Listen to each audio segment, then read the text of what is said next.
It sure looks like Marvel movies are pretty much falling off. I don't know if you guys have noticed this yourselves, but I certainly have. Marvel movies are really not doing very well at all. Here we go. I had a piece of stubborn lip skin that I ripped off right before starting this recording, so my It's right there. I can see it.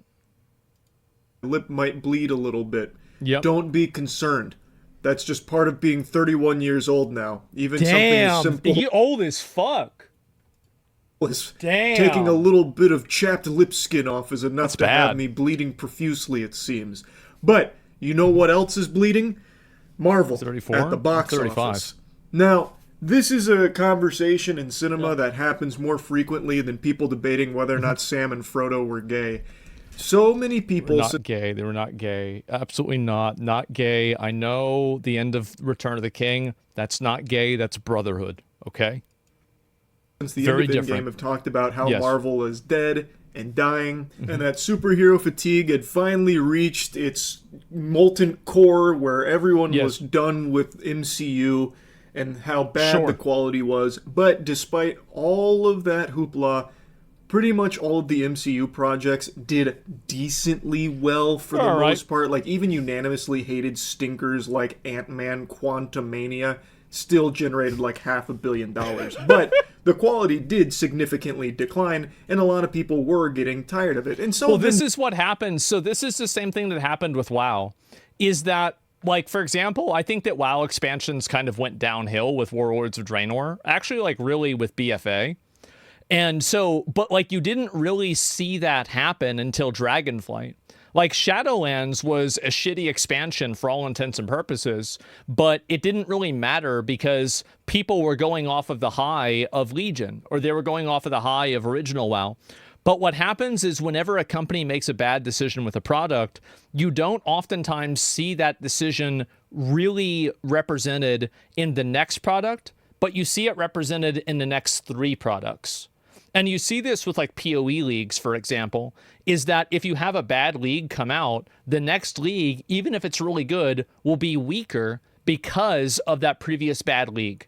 And I think that's what's happened with Marvel movies, is that now they created so much goodwill capital, and they've spent so much of it post-Endgame, that at this point, there's no nostalgia left to capitalize on.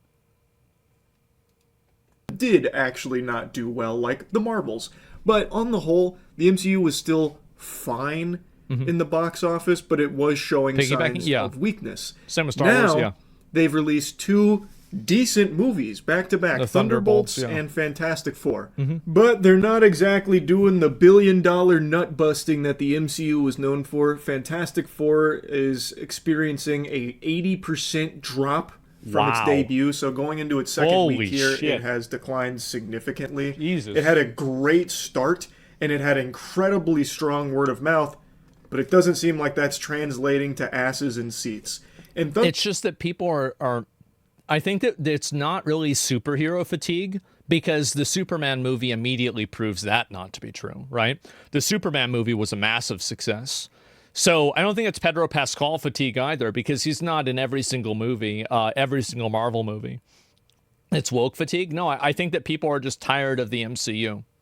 And this is kind of what happened again with WoW, is that after the Lich King died, the game ended, basically, for a lot of people. Because this was the storyline. Everybody, whenever World of Warcraft came out, every single player who started that game probably played Warcraft 3. And every single one of them knew that Illidan was coming. They knew that the Lich King was coming. They knew it was going to happen. It was only a matter of time. And with Warcraft 3, it ended on that. That was the main antagonist of the entire Warcraft universe. Deathwing, Sargeras, the Void Lords, these are all abstractions that people don't really care about in the same way that they care about the Lich King.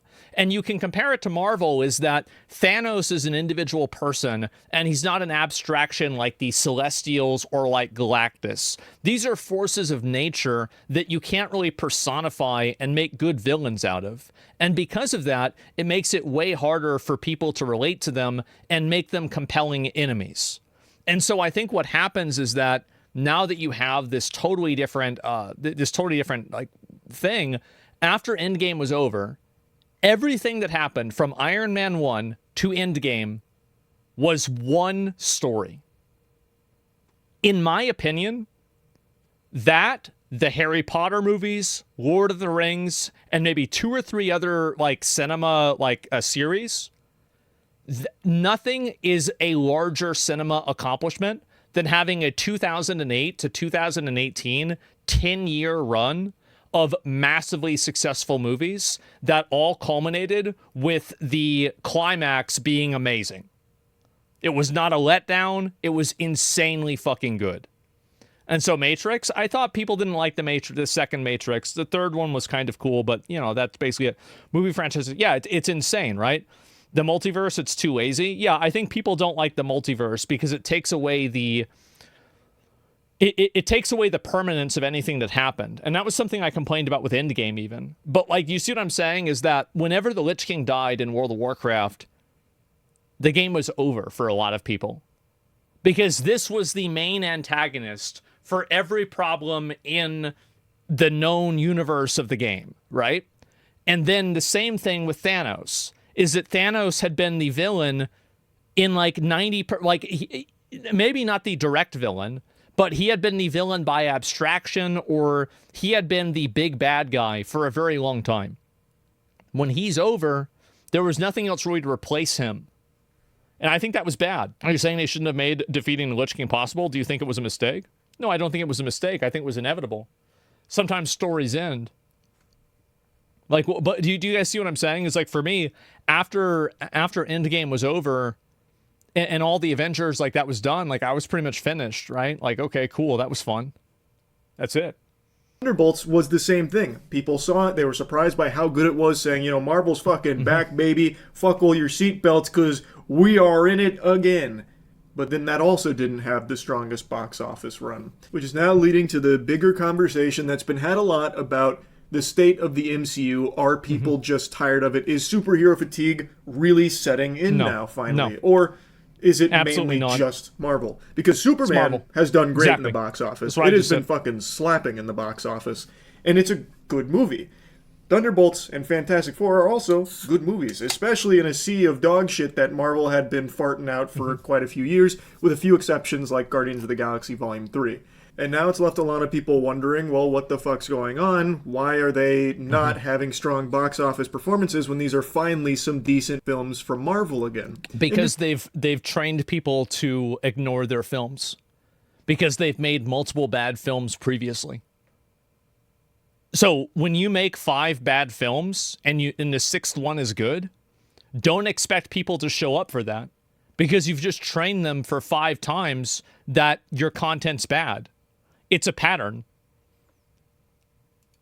To be fair, I think it's a little overblown with Fantastic Four flopping and all of that, with that narrative that's being spun. It's still at $370 million worldwide in its second weekend. That is still pretty solid, but against its budget and its marketing, it still needs to make like $450 million or something from the reports I read. Yeah. Same with the Thunderbolts. The Thunderbolts generated $380 million total across its lifespan in theaters, and it needed about $450 million for that break even. So, like, it's still... I think that Fantastic Four will probably break even, but the Thunderbolts never will. Does have a little ways to go, but it's not doing, like, dreadfully. Like, I don't think all the Marvel execs are in full force panic mode, sweating, contemplating, sitting on a cactus or something, like, worried that it's all dried up and Marvel's dead. But it is less than you would expect for some actually good Marvel movies. It's an interesting topic, because, again, this is a conversation that's been had a lot, but I had always just said, yeah, the films have gotten worse, but there's always going to be an audience for it. They're always going to make like over $500 million. The difference is that the Thunderbolts isn't a noteworthy, like Sentry, the Thunderbolts, these characters, these are like abstract Marvel Comics characters. Like, if you think about the amount of people who know who Sentry is versus the amount of people who know who Galactus or Thanos is, it's a mountain versus a molehill. So same with the Thunderbolts versus the Avengers. There's been a lot of movies that they brought out. Like, a lot of these movies capitalize on the fact that there is such a cultural, like, massive value to making a Thor movie. Sentry's a shit character too. Well, what I'm saying, it doesn't matter, right? That's not my point. My point is that everybody knows Thor, everybody knows the Hulk, everybody knows Iron Man. They don't know Sentry. They don't know the Blue Beetle. They don't know Captain Marvel even. They don't know Ironheart. So these characters don't have this massive social presence that everybody's aware of. Everybody knows Spider-Man. Exactly. Do you see kind of what my point is here? Turns out that is not the case. These are better movies than the ones that were coming before it and performing much better, but it really does seem like people are checking out. A lot of people are starting to view the MCU kind of like homework, that you have to do like prerequisite reading and watching the shows beforehand and catch up on like 5 and 6 movies just to be able to go watch one of the films and understand or appreciate it. So that's actually a really good point, and I think that he's right about this, is that a lot of the earlier Marvel movies, like they didn't have as many inside jokes, there wasn't as much interplay with them. Like if you go back and you even watch, like I think that a great example of this is like Thor Ragnarok. Like you can watch that movie without seeing any of the previous movies at all, and you can still have a good time. But whenever you have all of these shows and everything, and also it's like it's a matter of like so much content where people are just exhausted. They're just exhausted. Like it's just too much in general. People found that to be kind of tedious. And also I think a lot of people were just tired of MCU in general, because they would release like 4 films a year, all of which were mediocre at best. And now they've finally got 2 like pretty strong films, but a lot of people just don't really care about the word of mouth. Shouldn't have brought out the shitty ones. They're just done with it, it seems. Yeah. And to be honest, it's kind of hard to blame them. I can totally see why. Also, Endgame was a thematic end to the MCU. Really, it was a thematic end. That's it. Because like all of the threats in the MCU that are beyond, I think, Thanos, they become so cosmic, intergalactic, planetary, godlike that it's hard for a normal person to even like comprehend. It's like the power scaling is so high that it's beyond like a natural comprehension, right? The power creep is way too big. So many superhero movies coming out, and a lot of them in the last 5 or so years being really underwhelming. Why would you keep getting excited and seeing every single new one? You know what I mean? Yeah, exactly. Even the ones that do get a lot of hype and glaze, it's hard to just want to go see that, because then you still have to wonder, will I even understand it? Because I didn't watch the last couple and I didn't watch any of the shows. And in Thunderbolt's case and Fantastic Four's case, you don't need to. You can go in them and entirely enjoy them by their own merit. They stand on their own 2 legs, especially Fantastic Four. It is all self-contained. So it sucks to see that it's not doing well, but it's not like I blame the general audience for not going and seeing it. You can never blame the audience. If you make content and people aren't consuming it, it's your fault. It's simple. Games like Destiny face this now since they're not able to hype up a new story arc after the one everybody played ended. Yeah, I mean, like Warcraft had this problem, as I said, with the Lich King. There's a lot of stories that have this issue too. There has been extremely common. Way too many underwhelming superhero films for them to just blindly trust that this is finally a good one, right? But I don't think it's like superheroes in general, because Superman is proving that there is still a huge appetite for superhero movies. I think it's just Marvel has been so sullied by their bad movies over the last few years that people are just kind of yawning at it. Yeah, which puts Marvel in a weird spot, because they finally had this come to Jesus moment and said, what if we made good movies? Oh. And then they fucking hoisted up the guy who suggested that like some kind of hero, you know? Like the big eureka moment. How about some good films? But they're not performing that well in the box office. So like it sucks to see that. And it's weird because now they do. Well, that's what happens. And if you keep, this is a really good example, is that like look at Path of Exile or Lies of P. So both of these games were very like niche games, not very well known, not very successful, really. I mean, like they were, but they didn't have the level of like generational cultural, penetration that Diablo had or like Dark Souls had, for example. But because they were a very good product, when Path of Exile 2 came out, It was one of the highest and most popular played games of all time on Steam. It was like, I think probably top 50, if not, higher than that. And so the reason why it matters is that past performance is an indicator for future performance. And if your past performance is that your shows suck or your games suck, people are going to think that your next games and your next shows are going to also suck. Lies of P saw something that no video game almost ever sees, which is the game's release of the DLC peaked at a higher player count than when the game was actually released itself. Elden Ring didn't have that happen. And the reason why it had that happen is because of word of mouth of people that had played the game throughout its lifespan that had all come back during the DLC. And so that's really what the difference is. The DLC was epic, apparently. Well, I don't know about that. But I'm just saying, in general, Monster Hunter Iceborne had that? Yes, exactly. Iceborne had that too. It was massive. Oh, no, it did not, actually. Iceborne was not higher than the release of Wilds, if I remember correctly. But I could be wrong. I don't think I am, though. Anyway, my point is that, again, if you release shit for years, don't expect people to be like, oh, wait, maybe this one's going to be good. Maybe it's going to be good this time for sure, guys. Yeah, that level of optimism died 3 years ago. In my opinion, I think the first one that they kind of fucked up on was Black Panther 2. With Chadwick Boseman gone and with Killmonger gone as the main villain, what the fuck are we doing? Like, what is this, Captain Marvel? Well, Captain Marvel, like, it was silly, but I could kind of see it. Did not see it? Yeah, it's the second one. Quantumania was an awful one? Yeah, maybe. We understand that they need to have quality films in order to stay competitive and stay generating unfathomable amounts of money. But the general audience has kind of turned their backs on them and don't really care to hop back into the Marvel train. Yeah. So they have some good films, but now the audience isn't, ferociously starving to consume it anymore. But they still you don't have the same brand value of the characters. That's why. Have, of course, like the core community of like Marvel enthusiasts that are going to see every film they put out regardless. It's just now they're having a harder time reaching beyond that scope, even with extremely positive word of mouth. Yeah, sure. It definitely is a weird predicament for them to be in. I feel like they waited too long to finally start realizing we gotta try again. They can't just coast to $1 billion every time. I don't think it will matter. I think that the reason why Superman probably did so well is because it's Superman. It's like the most famous hero ever, right? And so that's another huge reason why too.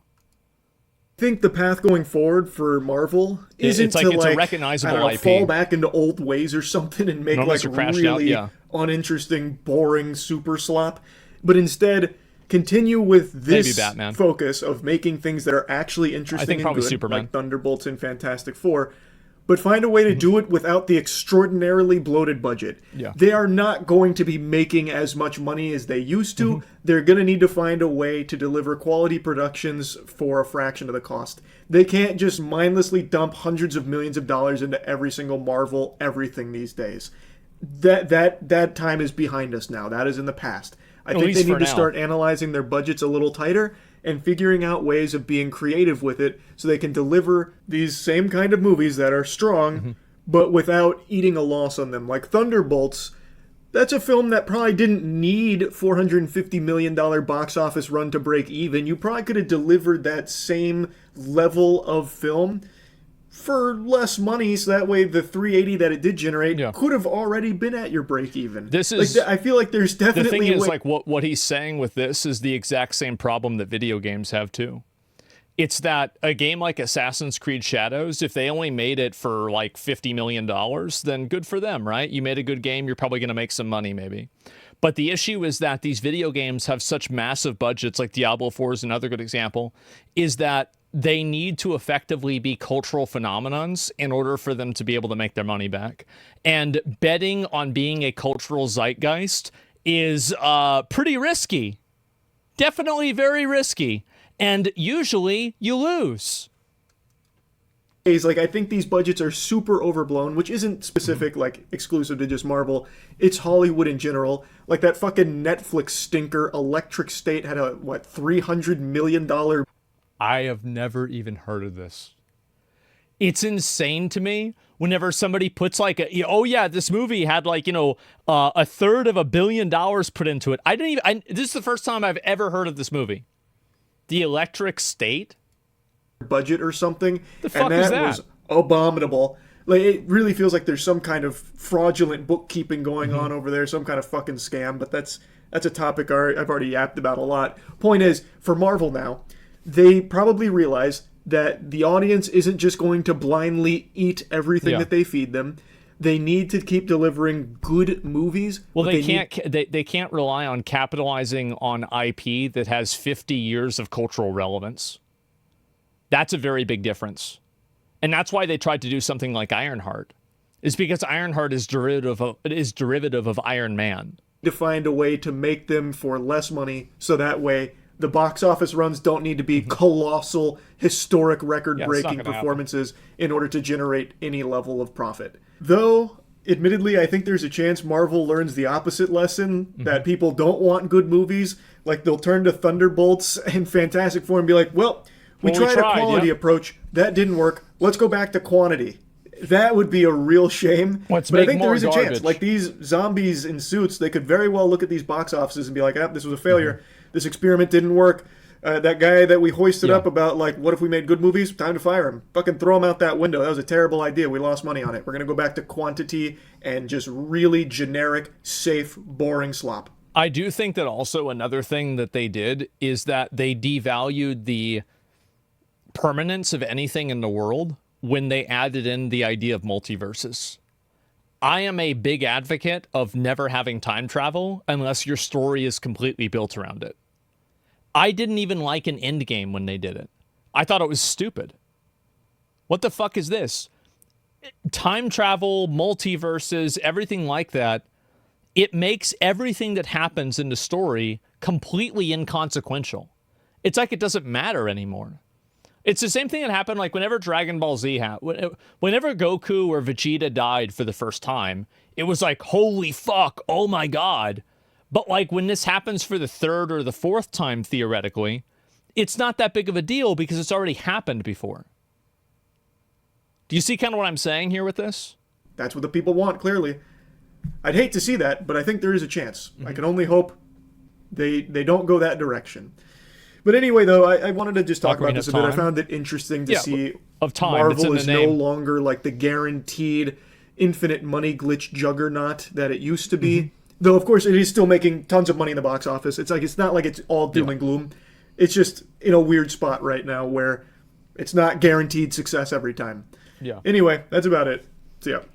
Yeah, and more than just a 50 second. Texas- Let me see if I find. That's why they brought Vision back to life for WandaVision. Yeah, it's crazy. They devalued Hollywood permanently. Even Lord of the Rings can have another universe without Aragorn, for example. That's terrible. Yes, they need to get away from this idea of alternate universes and multiverses.